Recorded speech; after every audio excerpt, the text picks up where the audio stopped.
Good morning, good afternoon, good evening. I'm glad that you are back to It's Naturally Not. It's a rainy day, and I think it's a good day to make something I haven't made in a long time, and that is a souffle. In fact, a blue cheese souffle. Souffles you bake in the oven. Obviously, they're French, and they expand, okay? We start off with melting some butter in a skillet, which we're doing right now. And then we're going to add some flour to it, and I'll talk to you here as we get ready to add the flour. So I got this fun recipe. This is my handwriting when I was in college, right? I worked at a radio station that had a lot of volunteers, and they had several cooking programs where volunteers would read the cookbooks aloud to a service called RIS, which was Radio Information Services for the Blind. And I used to look over the volunteers' cookbooks, and I found this recipe.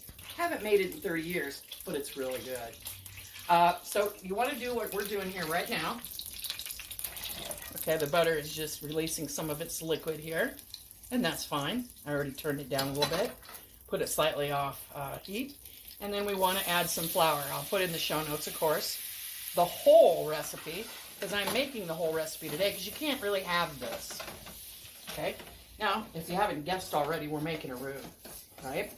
So we are melting the butter into the flour to make a pretty good paste. Roux, if you will. And I'm using my little whiskey. And I think I got that about where we want it. We don't want really a lot of color in this roux. In fact, I'm going to go ahead and kill the heat. Then the next thing I'm going to add is a cup of milk. And I can't remember right offhand if this is 2%. Does it have to be 2% or? Nope. Do you want whole? Do you want skim? I mean, does it matter if you do whole or skim? I would think this would be best with some sort of fat. So I think this is like 1 or 2%. And it's just what I happen to have in the pantry with the shelf stable milks that I have that come in cartons. And no, this isn't a rice milk or something like that in a carton. It's just some shelf stable milk I keep on hand usually for cooking and baking, because I'm not a big milk drinker. And I'm kind of slowly adding it in. There's no real rhyme or reason here. I'm using the residual heat of the pan as well.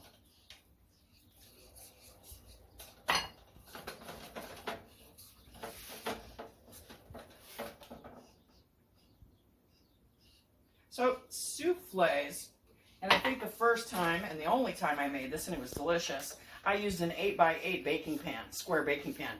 So it didn't quite come out right, but it was sure delicious. And I had just graduated from college and made it for my boyfriend, and we loved it. But we didn't have a souffle pan, but about 5-7 years later, I was at a garage sale, and I found this souffle pan, which was a good thing. I only paid like $5 for it, because I looked a while back for them, a good one, and they were kind of spendy. I was surprised. Of course, I was in a high-end shop, and maybe they're cheaper at a place, at a department store, someplace maybe like Target. All right, so the next thing I'm going to do is, after I add the milk here, I have already removed it from the heat. I'm going to add the cheeses. Okay, so I have some, this is about, I can't remember if it's 5 ounces of cream cheese, super softened. I mean, like I took it out probably 2 hours ago. And then 1 cup of blue cheese, or you could use even gorgonzola. Now, I wish I had some of that great Maytag cheese from the Maytag farm in Iowa. That's a nod to my friend, Chef Mark, who sent that to me for my birthday a couple years ago, but I don't have any. You can only get it in, I think they ship, but you can't usually find it in department stores. It's a really, really good quality blue cheese. But this isn't bottom barrel, but it is grocery store blue cheese, so, Maytag is really good, one of the best. Because we have just a little bit of this residual heat, and because that was so Pre-softened, and the residual heat from the pan, right? Because if you put your hand right there, it wouldn't feel great. It's still residual heat. Now, if you have a gas stove, that residual heat, of course, dissipates very quickly. You kill the gas, and it's as long as that metal stays hot, and then there is no residual heat. But with an electric stove like this, you've got about 3 minutes before that does become, I wouldn't say put your baby's butt on it, but cooled off enough that you're not going to risk anything. As you can tell right here, that just about melted, I would say, 1/3 of the cheese automatically. Just doing that. So a souffle has 2 parts, right? It has its, well, actually 3. It has its roux with its cheeses. It has its yellow custard, not really custard, but the egg yolks. So you're going to need 4 eggs separated. Glad I didn't do that on camera because one of them broke, and that's kind of a pain in the butt, but it was salvageable. So the eggs are separated, and you're going to treat both the yolks and the whites separately in different applications. I think that's why people think, and that this dish is French, is hard. But really, it's really not that hard. You just have to know a few things, okay? So the next thing that we're going to do, we're going to move on to our yolks. So we're going to go ahead and beat these till thick. So, yeah, you could use your hand to do this if you wanted to. Go for it if you wanted to. But I had my blend or my mixer out for something already today, so I kept it out.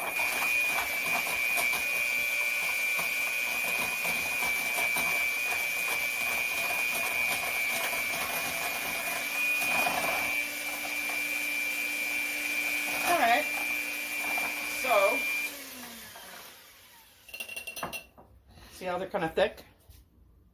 They're not foamy, they're still thick, right? Okay. So what I'm going to do next, and this ought to be interesting, is I'm going to slowly add this cheese. And I'm trying to think what would be the easiest way, what implement of my many implements. And I think probably a medium spatula ought to be the way to go. Now, do you want this to cool? I'm going to stick my finger in here. I'm not trying to be gross, but yeah. I mean, that... You could put that on your baby's wrist and they wouldn't say ow, because that is cooled. And then put it in your mouth and lick it because it's yummy. But you'll want to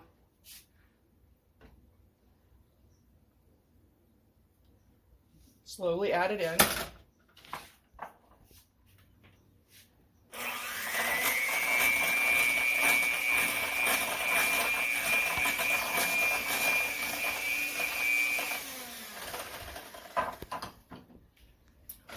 Technically, I should be beating constantly, so I guess if you have a stand mixer, that might be ideal. I don't know how important that is because, remember, this is just the yolks we're working with right now. You're not going to really overbeat them, really. I would guess you would call what I'm doing. I'm not folding, I'm just adding in. And the reason why I'm adding this in portions that are relatively small, would you say, Daniel? Yeah. Is to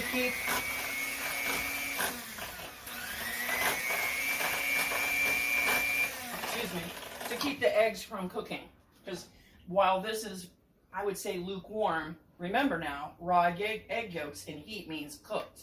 And we don't want that. But I'm going to go ahead, I'm going to top this off and call this good after I run the mixer one more time.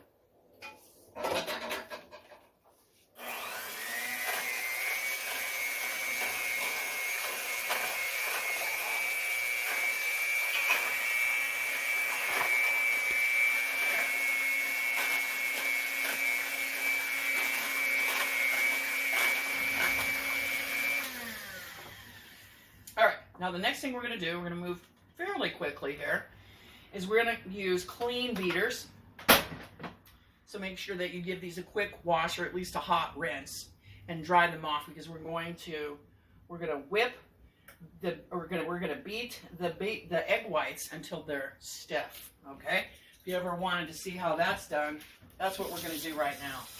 So you might wonder, why are you cleaning the beaters whenever you're making a meringue or you're doing something with the egg whites where you're wanting to add air and agitation for lift. You want to make sure there's no yolk at all in either the bowl or on the beaters themselves.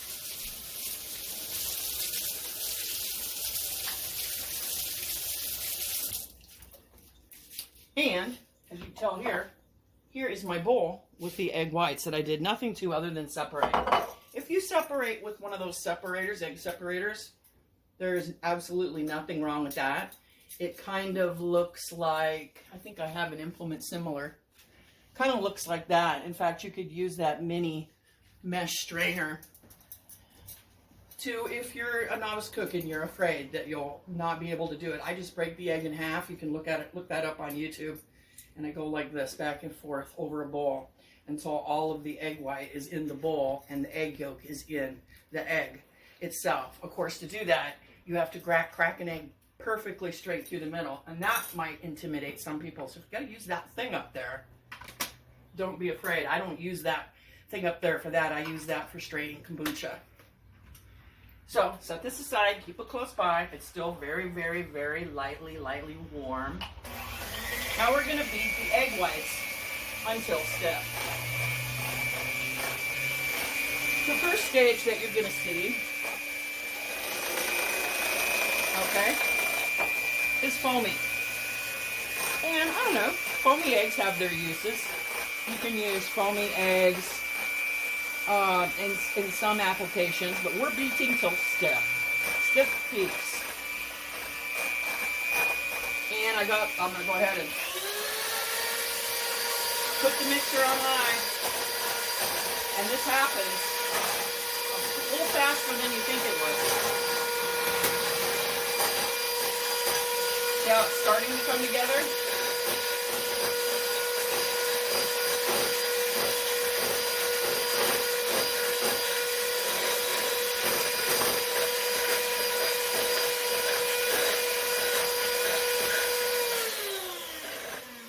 So Dan can see.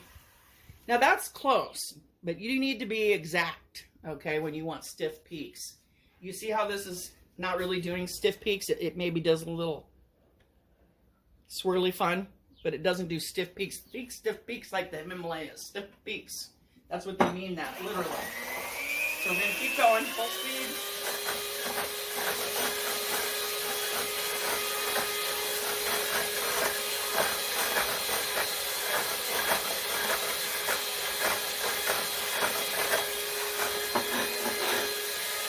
Getting closer.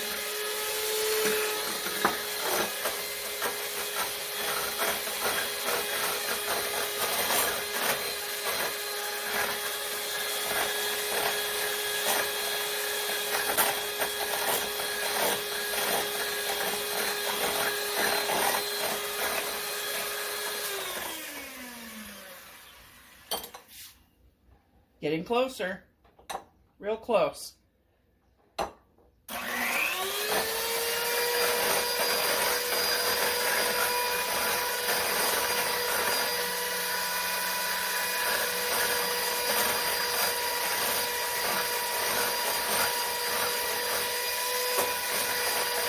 I think we're there.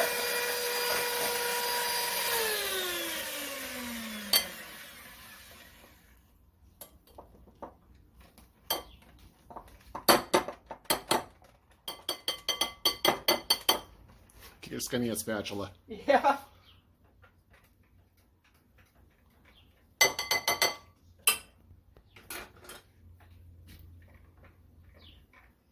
When I say stiff peaks, that's the technical term. Looking, you can see what I mean. See that? It holds its shape. Yep. Real well, like meringue. Think like meringue. Well, isn't this meringue? What do you need for meringue? Meringue, well, this is about there, really, honestly. Is there anything other than egg whites? Or no, there's sugar in it. Oh, okay. Okay, so the next thing we're going to do, we're going to need one more implement. We're going to need a bigger whisk. Like the famous line from Jaws. We're going to need a bigger boat. We're going to need a bigger whisk. Now, some people do the classic fold and turn fold. This is what kind of I've always done, and I've really never had any problems. We're going to add this, which is still just a titch warm, but not really warm. It's, I'd say, room temperature. And we're going to fold them into this.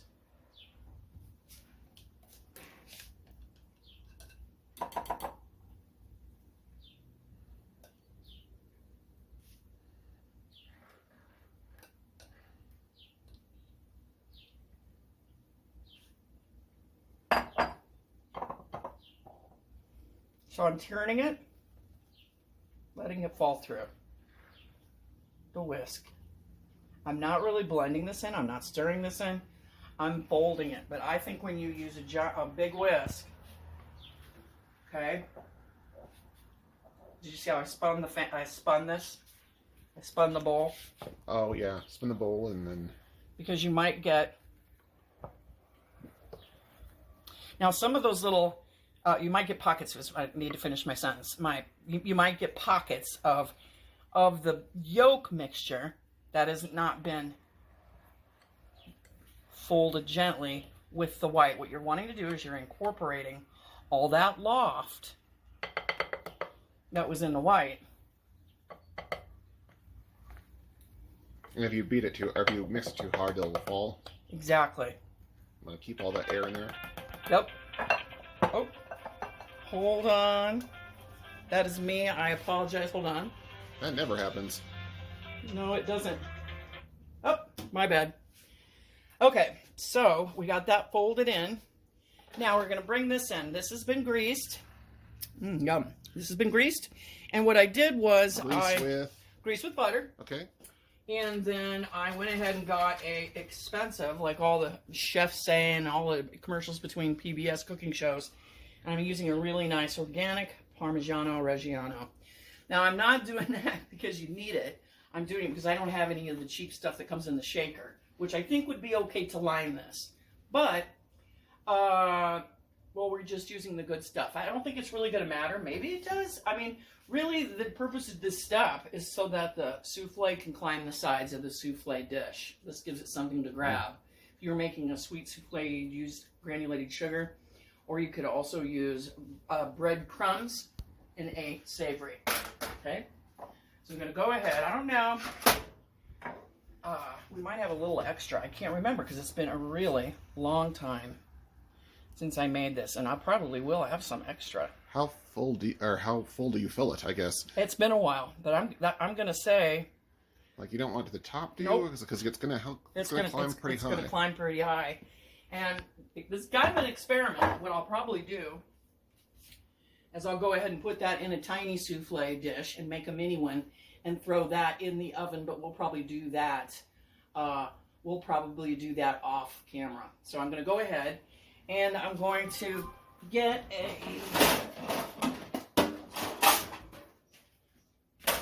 just in case you do this, just in case there's any monkey business, because there might be a little bit too much in there. I don't think so. We got the oven preheat. It's a low oven, 300 degrees.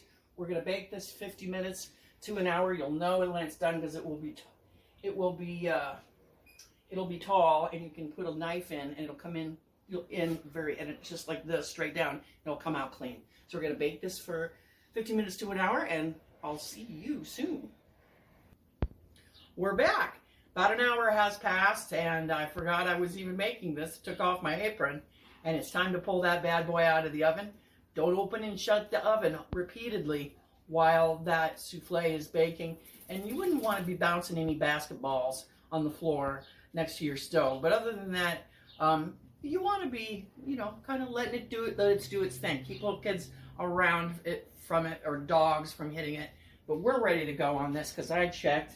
I'm going to pull it out with my gloves on. Sometimes I wear them, mostly I don't. And as you can tell. Oh, that looks good. Nice rise. It climbed up the oven. I also made some, here's one little mini, with the leftover. Remember you guys, I had some leftover stuff and I made one, and one that was about this tall and bigger. And Daniel's Oh yeah, it's He's gone. made short work of it. What you can do to make sure that it's done is you can use a longer knife. This knife's already dirty, so I'm just going to be a little lazy because I already know it's done. And you see how that basically came out clean? That's just to let yourself know that it's done, but I can tell it's done because of the light top, which feels like meringue. Now what you want to do with this, and I'm going to eat this shortly, you want to eat this within 10-15 minutes while it's still warm. Cut that out like the size of a pie, put it on a plate. I'll probably put one in the thumbnail of this video, and then enjoy it with a good salad. And I'm going to do that in about 10 minutes and enjoy my meal. This isn't something like a meatloaf you can throw in the oven and eat the next day because it'll be kind of dense and fall. Give it a try. Don't let blue cheese, souffle, or any kind of souffle hold you back. Just make sure you get one of these pans. Maybe ask for one for Christmas because they are a little expensive. And then make sure to give it a try. Make a simple one. Try it. Try it for yourself, then try it for friends. But I'll see you next time. Make sure you like, subscribe, leave me a comment, and then I will see you next time.